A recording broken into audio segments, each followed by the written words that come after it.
Semoga yang subscribe diberikan rezeki melimpah dari jalan tak terduga. Dan yang like komen, dimudahkan jalannya menuju surga di hari akhir nanti. Siapa yang tak mendengar nama Qorun? Qorun adalah seorang sosok kaya raya di zaman Nabi Musa, tapi namanya melegenda hingga sekarang. Kisahnya diabadikan dalam Al-Quran, bahkan menjadi peribahasa atau ungkapan di masyarakat guna menggambarkan seseorang yang mirip dengan tabiatnya atau menisbatkan harta yang ditemukan terpendam dalam tanah sebagai harta Qorun. Qorun adalah miliarder kaya raya yang hidup sejaman dengan Nabi Musa. Saking kaya rayanya, Qorun setiap kali keluar dari rumahnya, ia didampingi dengan 300 pelayan laki-laki dan 300 pelayan perempuan. Qorun juga dikawal oleh 4.000 pengawal yang diiringi 4.000 binatang ternak, ditambah 60 ekor unta yang khusus membawa kunci-kunci guna penyimpanan harta kekayaannya itu. Itu dilakukan semata-mata sebagai bentuk kesombongan bahwa dialah manusia paling kaya, paling terhormat, dan memiliki pengikut setia. Ia merasa lebih mulia dibandingkan Nabi Musa alaihissalam. Orang-orang tentu saja akan penasaran seberapa banyak harta kekayaan Qorun jika pengawal dan pembawa kunci gudang kekayaannya sebanyak itu. Lalu berapakah harta yang dimiliki Qorun yang disimpan dalam gudang-gudangnya tersebut? Sebelum saya melanjutkan, dimohon untuk menonton video ini sampai selesai supaya tidak ada kesalahpahaman dalam memahami isi cerita, serta mohon bantu channel ini semakin berkembang dengan cara tekan subscribe dan silahkan tinggalkan like serta komen positifnya. Semoga dukungan pemirsa Risalah Kehidupan bernilai pahala dan menjadi wasilah dimudahkannya segala urusan pemirsa sekalian. Pemirsa Risalah Kehidupan, di zaman sekarang banyak orang yang mengistilahkan rezeki yang tak terduga dengan istilah harta Qorun. Lalu dari manakah sumber harta kekayaan Qorun yang sangat luar biasa itu? Serta di manakah Qorun dan hartanya ditenggelamkan? Siapakah Qorun dan bagaimana kisahnya dengan Nabi Musa? Qorun merupakan kaum Nabi Musa alaihissalam. Disebutkan oleh Ibnu Jurayj, nama lengkap Qorun adalah Qorun ibnu Yashar, ibnu Qahis, ibnu Lawi, ibnu Yakub. Ia merupakan putra paman atau sepupu Nabi Musa alaihissalam. Pasalnya, Nabi Musa alaihissalam sendiri adalah putra Imron, sedangkan Imron adalah putra Qahis. Dengan kata lain, Qorun masih satu kakek dengan Nabi Musa alaihissalam, yakni kakek Qahis. Ia adalah umat Nabi Musa yang taat. Tidak hanya memiliki banyak harta, Qorun juga termasuk orang yang cerdas dan berilmu. Ia menguasai ilmu duniawi dan ilmu ukhrawi, dan tercatat bahwa Qorun adalah ahli di bidang kimia. Dirinya tercatat sebagai ahli kitab Taurat setelah Nabi Musa. Kepandaian Qorun dalam ilmu agama membuat dirinya sering disebut dengan ilmu nawir atau orang yang memberi cahaya dan penerangan. Suaranya terkenal merdu dalam membaca kitab Taurat. Selain itu, Qorun juga lihai dalam berbisnis. Ia mengetahui trik investasi yang menguntungkan serta jalur perdagangan internasional yang strategis di zamannya. Kekayaan Qorun begitu banyak sebagaimana tercatat dalam surat Al-Qasas ayat 76. Sesungguhnya Qorun termasuk kaum Musa, tetapi dia berlaku aniaya terhadap mereka. Kami telah menganugerahkan kepadanya pembendaharaan harta yang kunci-kuncinya sungguh berat dipikul oleh sejumlah orang-orang yang kuat. Dalam riwayat Khaisamah disebutkan, untuk mengangkut kunci gudang kekayaan Qorun dibutuhkan 60 bigol atau sejenis kuda kecil. Ukuran kuncinya sebesar jari, bahannya terbuat dari kulit dan setiap kunci digunakan untuk satu gudang. Maka keluarlah Qorun kepada kaumnya dalam kemegahannya. Para ulama tafsir menjelaskan, Korun keluar dengan baju mewah diiringi dengan 300 gadis berbaju merah dan 4.000 kendaraan kuda. Tak heran iring-iringan Korun itu mengundang decak kagum mereka yang gandrung terhadap harta kekayaan. Sebagaimana yang terekam dalam Al-Quran, moga-moga kiranya kita mempunyai seperti apa yang telah diberikan kepada Korun. Sesungguhnya ia benar-benar mempunyai keberuntungan yang besar. Quran Surat Al-Qasas ayat 79. Namun tak sedikit kaumnya yang mengingatkan, dan ingatlah ketika kaumnya berkata, janganlah engkau terlalu bangga. Sesungguhnya Allah tidak menyukai orang-orang yang terlalu membanggakan diri atau disebut farihin. Sebagian ulama menafsirkan istilah farihin di sana juga berarti takabur atau zolim, berbuat kerusakan, arogan, dan tidak mau bersyukur terhadap nikmat. Korun dikisahkan memiliki ribuan gudang yang berisikan emas dan perak. Bila keluar rumah, Korun selalu berpakaian mewah dan dikawal oleh 600 pelayan. Ia diiringi 4.000 ekor kuda dan 60 ekor unta yang membawa kunci-kunci gudang kekayaannya. Namun sayang seribu sayang, Korun kemudian membangkang pada Nabi Musa dan menjadi pengikut setia Fir'aun. Mengenai dari mana asal-usul kekayaan Korun, ada beberapa riwayat yang memberitakan tentang asal-usul kekayaan Korun tersebut. Sumber pertama menyebutkan bahwa jauh sebelum memiliki kekayaan, Korun hanyalah seorang lelaki miskin yang tidak mampu menafkahi keluarganya sendiri. Anaknya sangat banyak. Lalu suatu hari ketika Korun datang kepada Nabi Musa, ia meminta Nabi Musa alaihissalam untuk mendoakannya agar Allah memberikan harta benda yang banyak. Korun juga meminta Nabi Musa mengajarinya ilmu kimia dan ilmu-ilmu kehidupan lainnya. Korun dikenal sebagai orang yang soleh dan mengikuti ajaran Ibrahim dengan baik, sehingga tanpa pikir panjang Nabi Musa alaihissalam menyetujui permintaannya. Allah Subhanahu wa Ta'ala mengabulkan doa Nabi Musa. Korun diberikan kecerdasan luar biasa dan menguasai ilmu yang telah diajarkan kepadanya. Korun menguasai teori dan praktik pembuatan emas permata dan beragam perhiasan mewah lainnya.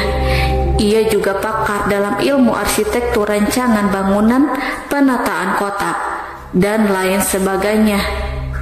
Tidak lama setelah itu, hidupnya berubah. Korun pun hidup dengan bergelimbang harta. Ribuan gudang yang dimilikinya penuh dengan emas dan perak. Namun sayangnya, keberuntungan yang didapatkannya membuatnya gelap mata.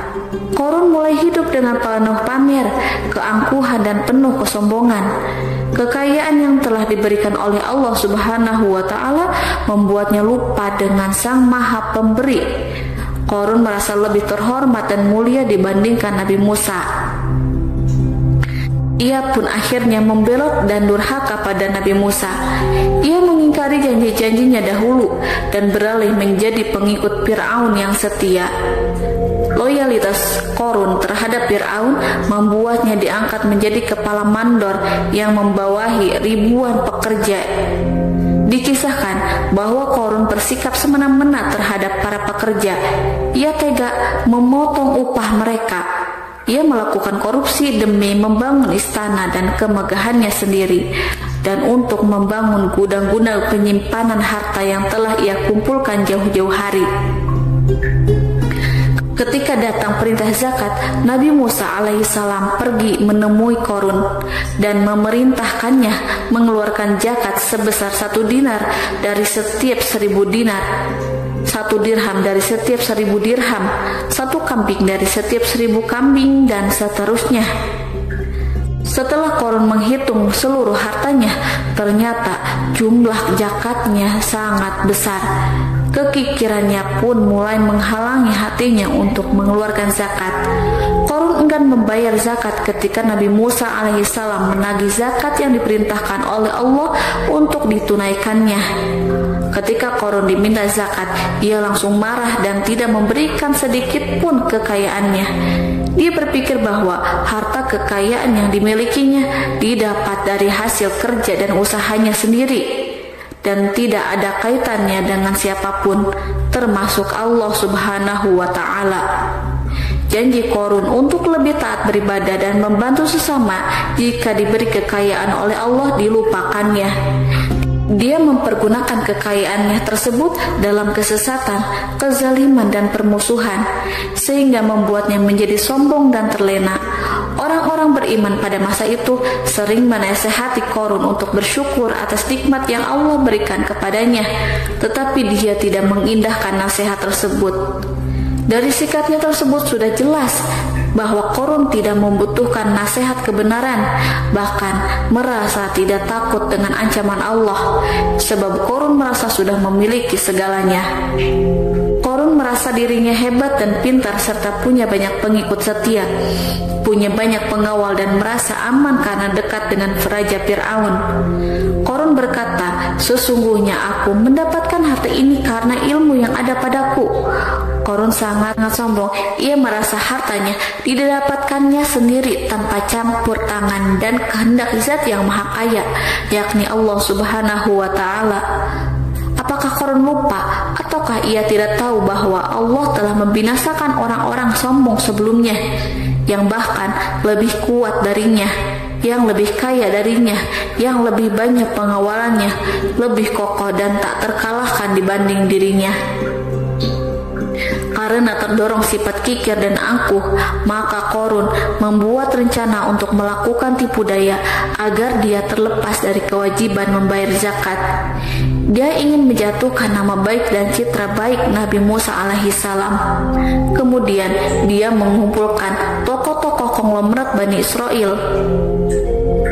Ia berkata kepada mereka, "Wahai saudara-saudaraku, terhadap apa yang diperintahkan Musa untuk membayar zakat, apakah kalian akan mematuhinya? Sekarang dia hendak mengambil harta yang ada di tangan kalian, maka pikirkanlah suatu cara untuk menghindari perintahnya." Para pembesar-pembesar yang dipanggil kemudian menjawab, "Wahai paduka Qarun, engkau lebih besar daripada kami. Kami akan melakukan apapun yang kau inginkan." Qarun pun berkata, "Datangkanlah kepadaku wanita cantik. Aku akan memberinya hadiah besar jika ia berhasil menggoda dan memfitnah Nabi Musa." Ketika wanita cantik yang diinginkan datang, Qarun memberikan kepadanya uang muka sebagai jaminan. Ia akan membayarkan seluruh yang dijanjikan ketika berhasil menjalankan misinya. Bukan hanya itu, Qarun pun berjanji akan menjadikan wanita ini sebagai istrinya. Dan keesokan harinya, Qarun mengumpulkan Bani Israel. Setelah itu, Qarun menghadap kepada Nabi Musa seraya berkata, "Orang-orang menanti kedatangan Anda, sampaikanlah saran dan nasihat kepada mereka." Nabi Musa kemudian keluar dari rumahnya. Ia mulai menyampaikan nasihat pada umatnya. Di antara nasihatnya, beliau berkata, "Barang siapa yang mencuri, aku akan memotong tangannya. Barang siapa yang memfitnah, aku akan mencambuknya sebanyak 70 kali.